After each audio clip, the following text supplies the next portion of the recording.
Você pode abrir a sua Bíblia no Evangelho de Mateus, no capítulo 5. Evangelho de Mateus, capítulo 5, a partir do verso 21. Todos os domingos, irmãos, eu estou expondo o Sermão do Monte. E aí, nessa exposição, nós já passamos pelas bem-aventuranças, já passamos pelo sal da terra e a luz do mundo, e agora, irmãos, nós estamos sobre Jesus aplicando a lei. Domingo passado, no culto do quintal, eu expus o versículo 17 até o versículo 20, onde Jesus dá autoridade às escrituras, à lei, porque a lei fala a respeito dele, a lei aponta para ele, e a lei mostra quem ele é, e ele é o cumprimento, então, de toda a lei. E ainda sobre esse tema, hoje, nós vamos para a aplicação que Jesus dá à lei, a primeira parte. Jesus vai dividir em 6 pontos. Nós vamos passar 6 domingos. Um domingo em cada um dessas aplicações que Jesus dá, dessas antíteses sobre a lei que ele vai explicar. Hoje nós começamos no verso 21, que diz assim, esse texto vai ser projetado também no nosso telão. Ouvistes que foi dito aos antigos, não matarás, e quem matar estará sujeito ao julgamento.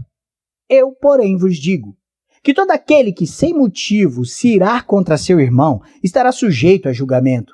E quem proferir um insulto ao seu irmão estará sujeito a julgamento no tribunal. E quem lhe chamar tolo estará sujeito ao inferno de fogo. Se, pois, ao trazeres ao altar a tua oferta, e ali te lembrares que teu irmão tem alguma coisa contra ti, deixa perante o altar a tua oferta. Vai primeiro reconciliar-te com o teu irmão, e então, voltando, faze a tua oferta. Entra em acordo sem demora com o teu adversário, enquanto estás com ele a caminho, para que o adversário não te entregue ao juízo, o juiz ao oficial de justiça, e sejas recolhido à prisão. Em verdade te digo, que não sairás dali enquanto não pagares o último centavo. Até o versículo 26, e eu gostaria de fazer mais uma oração. Senhor, que o teu Santo Espírito nos ilumine na compreensão da tua palavra, e que nesta compreensão sejamos tocados, movidos e impulsionados para um coração que ama a tua lei, porque Jesus Cristo é o cumprimento dela. Em nome de Jesus nós oramos. Amém? Olha só, no verso 21, inicia-se então essas aplicações que Jesus vai dar à lei. Porque ele diz que toda a lei se cumprirá, nem a letra menor e nem sequer um pequeno traço deixará de se cumprir por conta da autoridade das Sagradas Escrituras, que inclusive apontam para ele. E agora, a partir do verso 21 até o verso 48 do capítulo 5, nós temos então essas 6 antíteses em relação não à lei, porque a lei estava errada. Jesus não está corrigindo a lei. É uma antítese por causa da tradição que foi criada em cima da lei. Você percebe? Jesus agora aplicará a lei de Deus. E ele vai fazer isso mostrando a tradição dos homens, mas aplicando para o sentido verdadeiro da lei. Uma aplicação verdadeira da lei na vida dos seus seguidores, na vida dos seus discípulos. Charles Spurgeon, ele comenta este capítulo do versículo 21 ao versículo 48. Nós só vamos ficar até o verso 26 hoje. Spurgeon diz assim: Jesus teve o cuidado de revisar e reformar as leis dos homens, mas a lei de Deus ele estabeleceu e confirmou. Era necessário que o Senhor Jesus abolisse as tradições humanas para dar espaço para o seu próprio ensinamento espiritual. Não há lugar para tradições humanas quando elas contrariam as Escrituras. Por mais antigas que elas sejam, e por maior alto nível de aceitação na comunidade que elas tenham. É muito comum as pessoas dizerem, não, mas a minha fé foi assim, meu avô viveu a fé assim, meus antepassados viveram assim, então é assim que é certo. Não, o que é certo é o que as Escrituras nos revelam, nos ensina. E é isso que Jesus fará agora.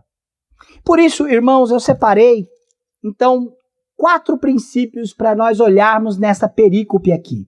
A partir do verso 21 até o verso 26, que trata do 6º mandamento, o homicídio.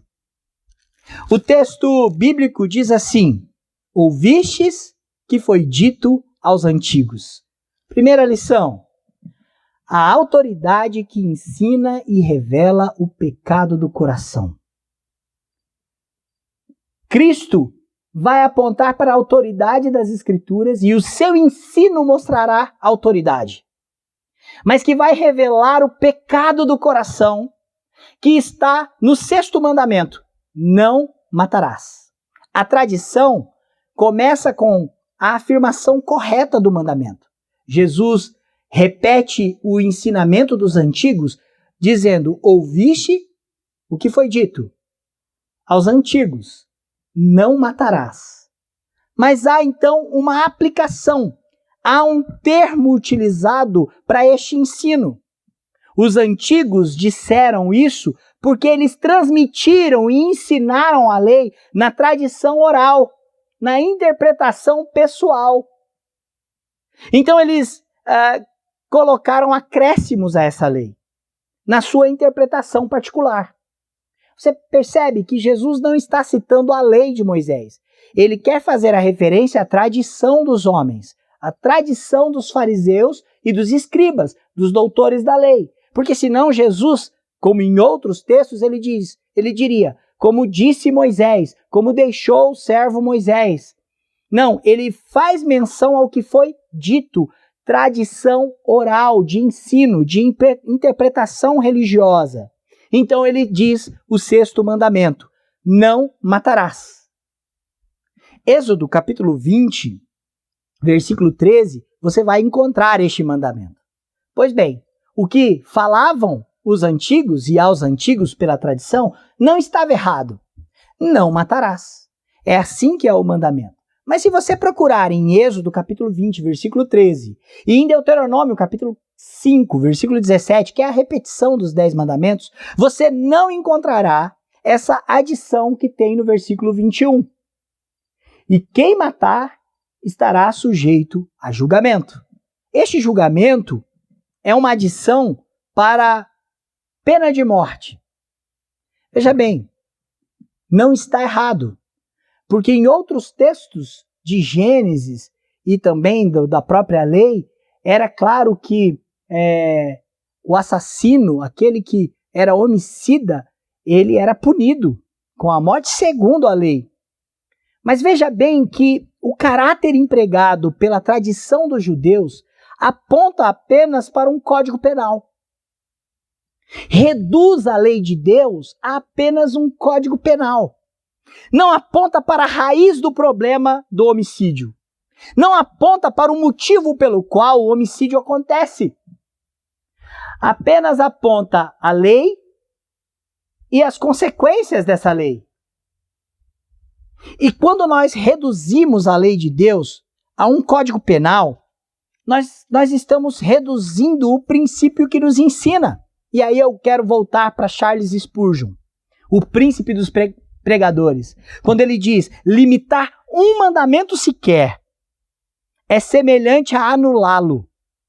Nós não podemos fazer isso, mesmo que a antiguidade aprove. Nós não podemos reduzir o mandamento. Jesus então diz, versículo 22, eu, porém, vos digo. Porque é a aplicação deste mandamento. Jesus é quem tem autoridade, porque a lei aponta para ele. Porque ele deseja que a lei seja cumprida nele e nos seus seguidores. Então Jesus diz, olha, ouvistes o que foi dito, não matarás, e qualquer que matar será levado a julgamento. Eu, porém, vos digo. E essa afirmação mostra que Jesus vai até a lei e revela o problema que está no coração homicida.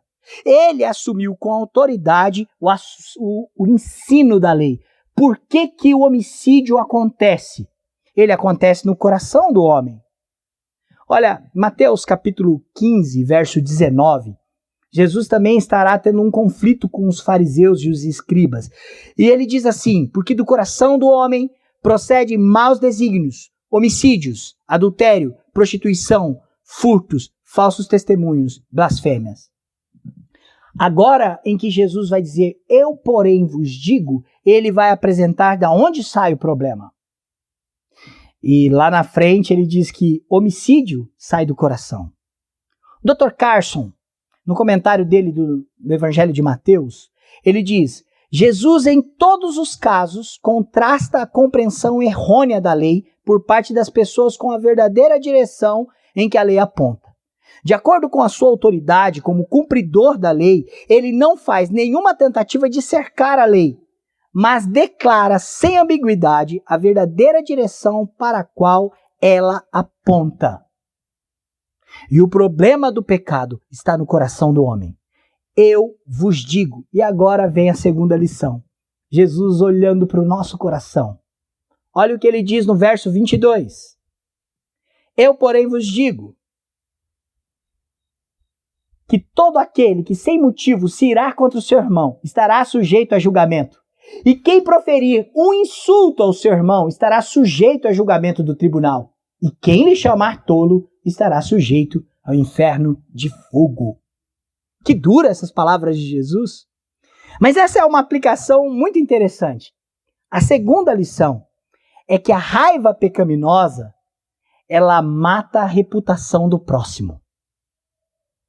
A raiva pecaminosa leva à morte. E Jesus vai aplicar inclusive a uma morte que às vezes nem é física, a morte da reputação.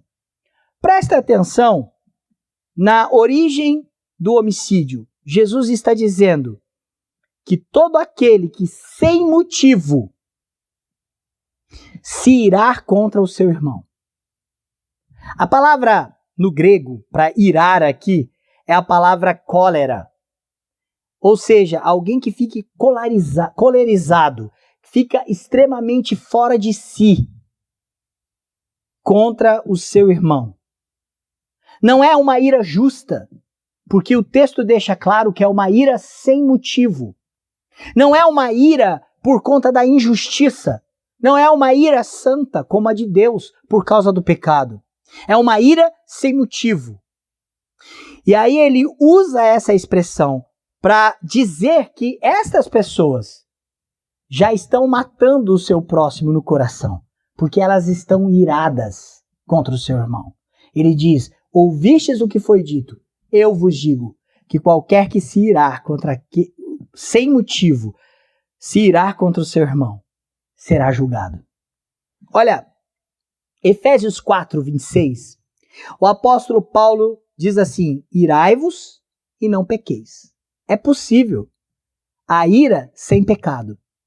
Por isso que o texto de Mateus deixa claro, aquele que sem motivo, que alimenta uma ira pecaminosa, maldosa, ele deseja no coração a morte, a raiva, o fracasso daquela pessoa. E quem proferir um insulto ao seu irmão, agora Jesus continua. Ele fala da ira e agora ele fala de insulto. Não é isso que diz o versículo 22? O que ele quer dizer com insulto? Ele usa uma palavra em aramaico aqui. Algumas bíblias de vocês talvez tenham. Aqueles irmãos que têm a Bíblia na Nova Versão Internacional ou em outras traduções aí, talvez encontrem essa palavra não traduzida. Ela está no aramaico aí na sua Bíblia. Jesus usa o termo em aramaico raká. Então ele diz, qualquer que disser ao seu irmão raká, que é um insulto. Mas que tipo de insulto é esse que Jesus está dizendo aqui? O que significa raká? É uma forma de dizer para as pessoas que elas são vazias, sem valor. Raká significa vazio, cabeça oca. uma pessoa que não serve para nada. E essa era uma maneira de dizer da pessoa que ela não tinha valor. E isso significava um assassinato de reputação daquela pessoa.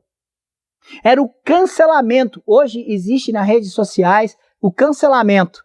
Às vezes a pessoa nem fez aquilo, mas por causa de um fake news, por causa de uma interpretação ou de uma palavra separada, as pessoas são anuladas, são canceladas na rede social e perde aí a sua relevância. Não sei se vocês já viram isso em matérias de televisão, até mesmo na internet. Era o que acontecia com as pessoas que eram insultadas, porque essas pessoas não eram insultadas na frente. Eles falavam dessa pessoa. Era dizer que fulano não vale nada, sem ao menos o outro saber, ou poder se defender. Isso é racar. E olha que o final do versículo, Jesus ainda apela para o tolo. E ele diz, e quem lhe chamar tolo?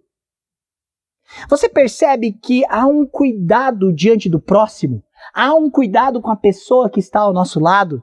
Há um cuidado do coração para que eu não chegue ao matar. Isso começa antes no meu coração. Isso começa tendo alta consideração pelas pessoas, pelos adversários, por aquelas pessoas que às vezes no esporte competem com a gente, no trânsito falham com a gente. É ter alta consideração com pessoas que não conseguem compreender o nosso ponto de vista. Jesus está dizendo, cuidado com a cólera do coração. Vocês serão julgados por isso. Cuidado com o racar. Quando você diz que a pessoa não vale nada. Quando você anula essa pessoa. E quando você a desconsidera. Considere o próximo. Tiago, irmão do Senhor Jesus, no capítulo 3, ao falar da língua e dizer do malefício que a boca tem, que a língua tem, no versículo 6, depois do versículo 9 e 10, Tiago diz assim, versículo 6 primeiro, ora, a língua é fogo, é mundo de iniquidade, a língua está situada entre os membros do nosso corpo e contamina o corpo inteiro. E não só põe em chamas toda a carreira da existência humana. Nossa, parece que Tiago é exagerado, né? Não apenas põe em chama toda a existência humana, como também é posta ela mesma em chama pelo inferno. Versículo 9 agora. Também é posta ela mesma em chamas pelo inferno. Versículo 9. Com ela bendizemos ao Senhor e Pai. Também com ela amaldiçoamos os homens, feitos à semelhança de Deus. Versículo 10. De uma só boca procede bênção e maldição. Meus irmãos, não é conveniente que estas coisas sejam assim. Jesus está apontando para o não matarás, mas começa muito antes no coração da gente. A desconsideração do valor do próximo. A ira sem motivo. Ela é construída no coração do homem. William Hendrickson, um comentarista, biblista, ele diz, Jesus está ensinando uma lição, e que lição importante. Ele está dizendo que a ira pecaminosa, do tipo que leva a dizer palavras amargas, amaldiçoadoras e malignas, é em sua própria natureza um homicídio, um assassinato. É homicídio praticado não com as mãos, mas com o coração. Que forte isso! Diante dessa perspectiva, meu irmão, minha irmã, eu me sinto um homicida. Diante dessa perspectiva, nós temos que ter temor e tremor com o nosso coração diante de Cristo, o nosso Senhor. Olha, eu quero ir para o ponto 3, a terceira lição. O primeiro é que Jesus tem autoridade que ensina e revela o pecado do coração. O segundo é que a raiva que é revelada é uma raiva pecaminosa, que mata a reputação do outro. Terceira é um julgamento muito mais grave do que o dos fariseus. Laine, deixa ainda no verso 22 isso. Esse mesmo que está grifado. Nós falamos da ira, falamos do racar, que é o insulto, e depois falamos do tolo. Mas você percebeu que no versículo 22 tem 3 vezes a expressão julgar, julgamento e juízo? Veja bem, no verso 21, Jesus diz, ouvistes o que foi dito. Não matarás, porque qualquer que matar o seu irmão será levado a julgamento. Ok, esta é a lei e as suas consequências. Jesus está mostrando a causa e ele está falando que a causa também traz consequências. E são consequências muito maiores do que se espera. Quando ele fala da ira do coração, ele usa a expressão julgamento, como um julgamento feito pelo próprio Deus. Depois, ele vai usar a expressão de julgamento e de juízo, mas por um conselho, pelo sinédrio. Aqui na minha tradução, a atualizada, estará sujeito a julgamento do tribunal, mas a palavra original aponta para o sinédrio, um conselho que aplica a lei. E aplica a lei naqueles que matam a reputação, naqueles que fazem racar. Entram em juízo aqueles que se iram sem motivo e matam o irmão, ou a pessoa, ou o adversário no coração. Que forte, não é? E a terceira forma que ele manifesta é Geena, uma palavra grega que significa o Vale de Inom. Porque foi no Vale de Inom que o povo de Israel ofereceu sacrifícios a falsos deuses e queimavam vivas crianças. Quando Josias fez a reforma do povo de Israel, ele usou aquele lugar para queimar os ídolos e para queimar o lixo. E durante séculos, aquele lugar, do lado de fora da cidade de Jerusalém, do lado de fora dos muros da cidade, foi considerado um lugar impuro. E o fogo era para consumir o lixo da cidade. Um lixo lento, que fumaçava, e um fogo que não acabava. Quando Jesus usa a expressão Geena, ele está utilizando um termo para se referir à escatologia da condenação. Da condenação, o inferno, o fogo do inferno. Por isso, essa terceira lição fala de um julgamento muito mais grave, porque é o julgamento certo sobre o pecado. E não revela só o julgamento quanto um deslize da lei, mas o julgamento de Deus contra um coração pecaminoso. Deus não deixa de agir em juízo, ele fará isso. E quem está ensinando sobre o inferno é Jesus. Este é um termo que ganhou sentido no Novo Testamento para significar o lugar de condenação. O lugar da ira e do juízo de Deus. E não será só nesse texto do Sermão do Monte que Jesus vai apontar para dizer que o juízo de Deus levará o homem pecaminoso e sem ele, sem Cristo e sem a sua redenção, à condenação do inferno. Por isso, falar dessas três maneiras que são citadas aqui para se referir à condenação, estará sujeito a juízo, estará sujeito a julgamento do tribunal, e aquele que chamar de tolo, parece tão pequeno, estará sujeito ao inferno de fogo. Condenado a todos, Jesus condena a todos que tiverem tais sentimentos e que nutram tais atitudes. Diante dessa perspectiva, meu irmão, eu te pergunto e me pergunto, diante dessa perspectiva, quem não é aqui um condenado?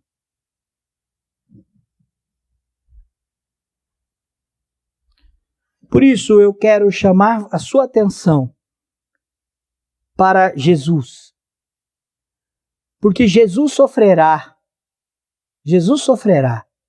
dos fariseus e dos escribas esse tipo de ira e de difamação.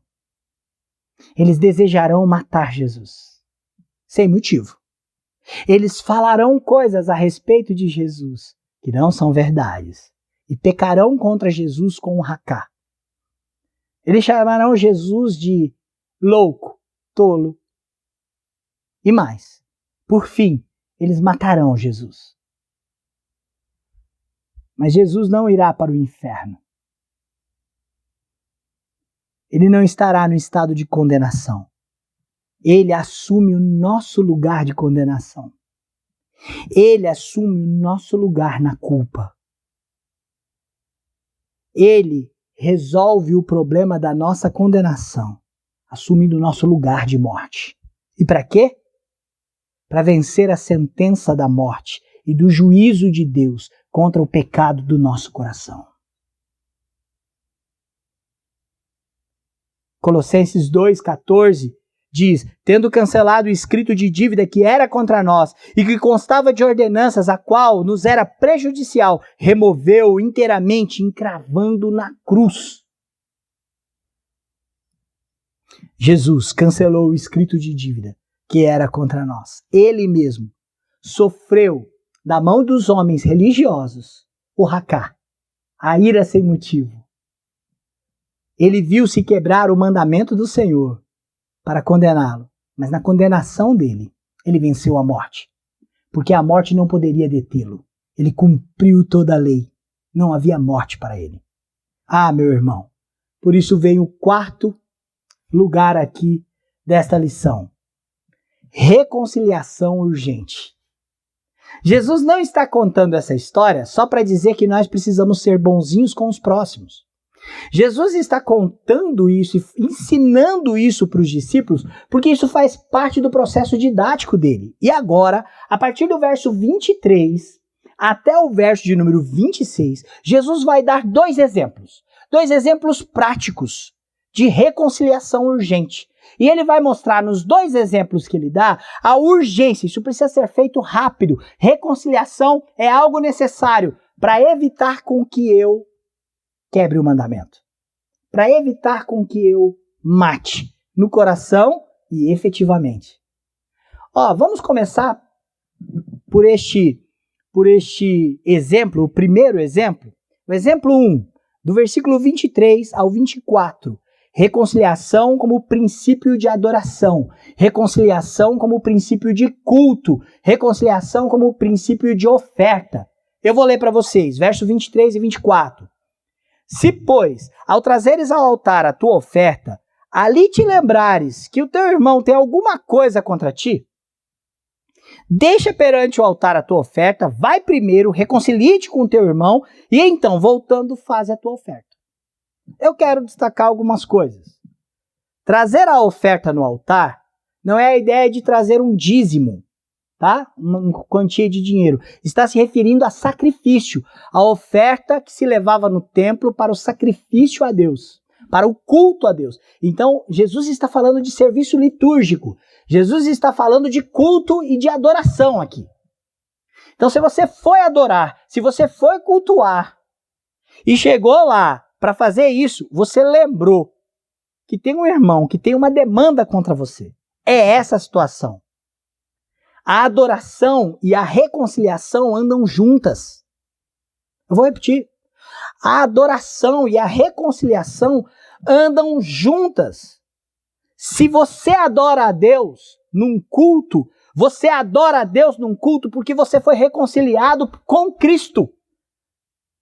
Deus reconciliou você com Cristo para que você pudesse estar na presença de Deus. Então há um princípio lindo aqui. E vocês precisam lembrar de alguns textos comigo. 2 Coríntios capítulo 5, verso 18 e 19. A gente lembra bem do verso 17, que diz: aquele que está em Cristo é nova criação, as coisas antigas já passaram, eis que se fizeram novas. Versículo 18. Ora, tudo provém de Deus, que nos reconciliou consigo mesmo por meio de Jesus Cristo e nos deu o ministério da reconciliação. Versículo 19, a saber que Deus estava em Cristo, reconciliando consigo o mundo, não imputando aos homens as suas transgressões, e nos confiou a palavra da reconciliação. Irmãos, é interessante que a iniciativa de reconciliação é de Deus. Deus não devia para o homem. Cristo não devia para o homem. Nós éramos inimigos. Se você ler Romanos 5, você vai perceber que Deus prova o seu amor para conosco pelo fato de ter Cristo morrido por nós quando éramos ainda pecadores. Romanos 5:8. Quando éramos inimigos de Deus. Mas quem toma a iniciativa é Deus. Agora, olha só. se ele nos reconciliou, isso nos fez adorá-lo, servi-lo, cultuá-lo. Na adoração, o princípio é o mesmo. Percebe que o versículo 23 diz que se você lembrar que o teu irmão tem alguma coisa contra ti, não é você contra o teu irmão. Jesus não está dando esse exemplo, não é o contrário. Jesus não está dizendo assim, ó, se você tem alguma coisa lá contra o seu irmão, né, se o seu irmão pisou na bola com você, vai lá tirar uma satisfação. Vai lá tirar uma satisfação. Não.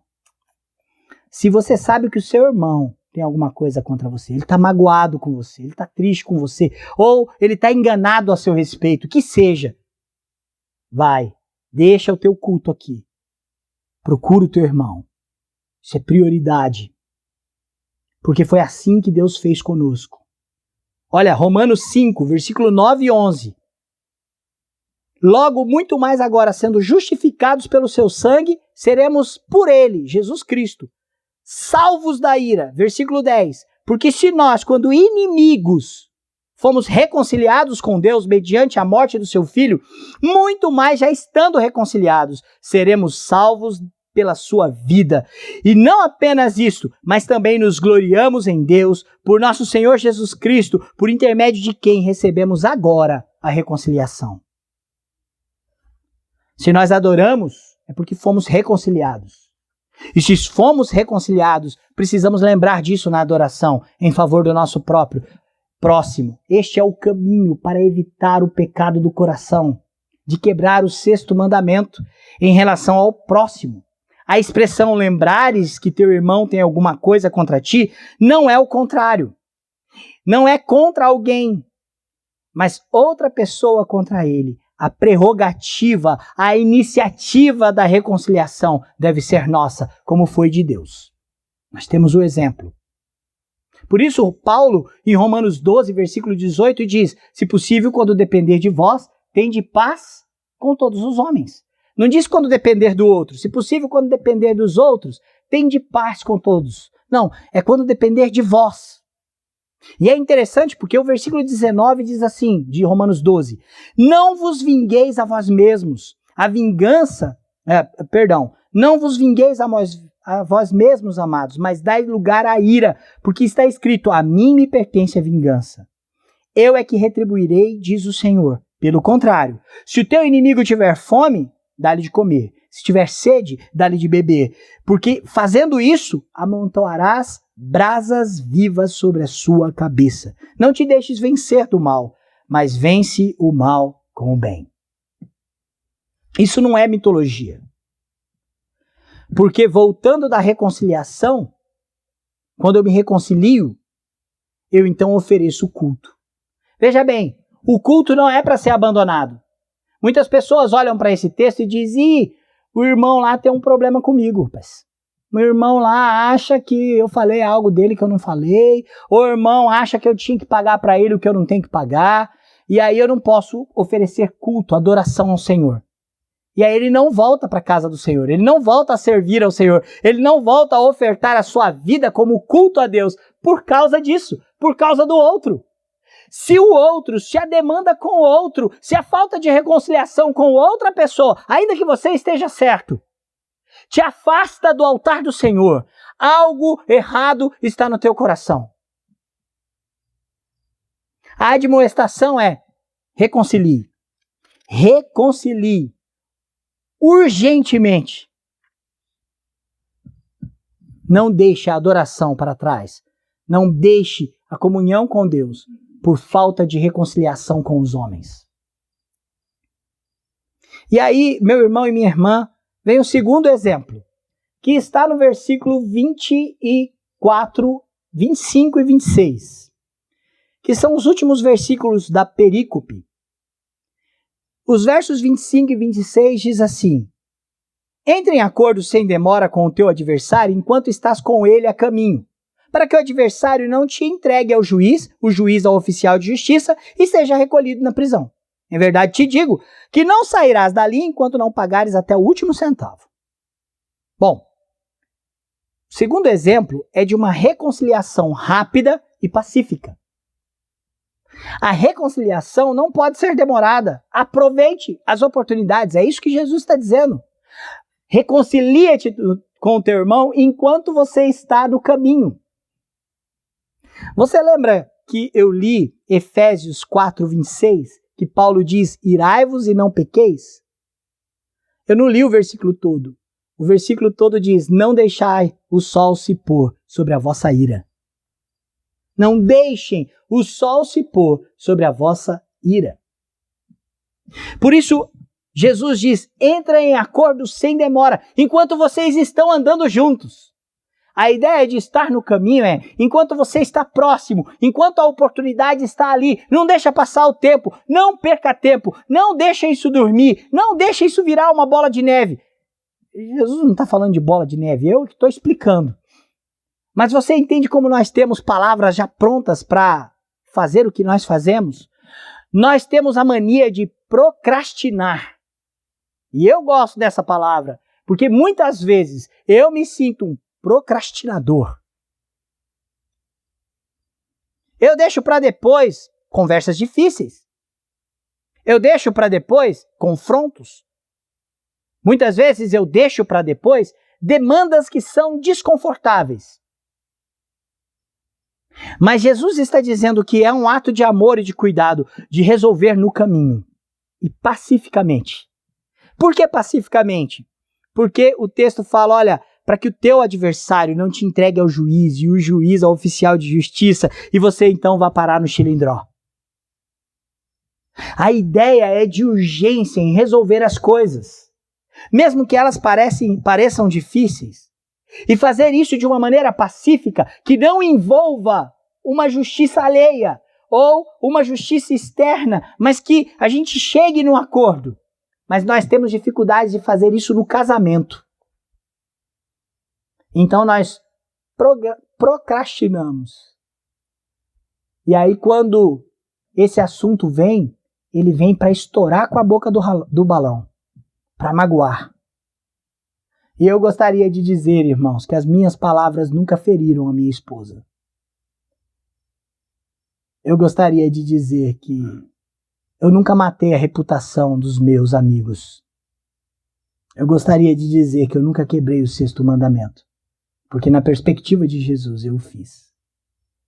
Por procrastinação, por ira sem motivo, por palavras impensadas.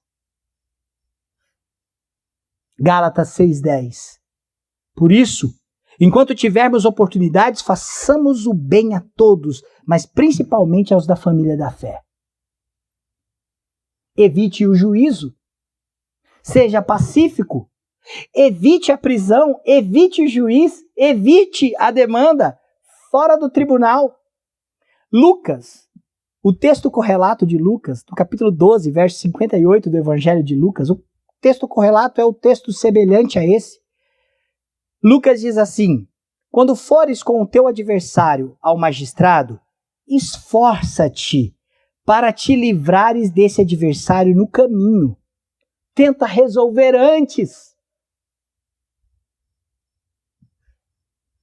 Há um empenho nosso, um empenho pela paz, um empenho pelo acordo. Não é um juiz terreno do qual Jesus está falando. Ele fala do juiz celestial. Por isso, resolva antes.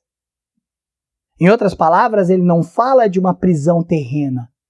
Como nós vimos, ele fala de uma condenação eterna. Jesus não está falando apenas de uma reconciliação aparente. Ele fala do cumprimento do 6º mandamento no nosso coração. E que isso me aponta a ser um reconciliador. É uma virtude dos bem-aventurados, porque eles são mansos, porque eles são humildes de espírito, porque eles são pacificadores. Com isso, irmãos, o mandamento é cumprido com o coração, não é com a força da lei. O mandamento é cumprido com o coração, e isso nos coloca no cuidado de promover reconciliação. Na minha casa, no meu casamento, entre os meus filhos, entre os meus amigos e irmãos da igreja, entre aqueles que pensam diferentes de mim, que agem diferentes de mim, entre aqueles que são iguais a mim, que muitas vezes isso me irrita. Entre aqueles que possam me machucar, me ferir, e que eu devo desejar a justiça e não ser movido pela ira, para que não pratiquemos no coração a quebra do mandamento, nos levando assim ao juízo dos homens, não só ao juízo dos homens, mas ao juízo de Deus. Irmãos, eu quero convidar você a estar comigo todos estes domingos, para nós olharmos para Jesus, em como ele aplica a lei. Mas eu quero lhe alertar, é uma advertência contra nós, contra os nossos procedimentos. O sermão de hoje é uma advertência contra mim, porque muitas vezes o meu coração quer ser como o Braddock gordinho. Ixi, Braddock é velho o Braddock, né? Eu acho que... Ixi, os jovens nem entenderam. Vocês nem sabem quem é Braddock. Sabe quem foi o Braddock? Chuck Norris. O Braddock é um dos filmes mais famosos do Chuck Norris. Eu tinha que ter falado do Chuck Norris, né? É. Ok. O meu coração é um Chuck Norris gordinho. Que mata tudo. Mata tudo com o coração. Com palavras. Que Deus nos tenha misericórdia de nós. E que o nosso coração seja conduzido em Cristo a obedecer à lei. Porque ele foi condenado por conta desta quebra do mandamento. Mas ele foi condenado e ressuscitou e nos livrou da condenação desta quebra do mandamento. Ei pessoal, quer continuar assistindo os nossos vídeos? Clique aqui e você vai ter acesso em outros vídeos. Mas também se inscreva no nosso canal, tá bom? Acione o sininho e compartilhe com outras pessoas.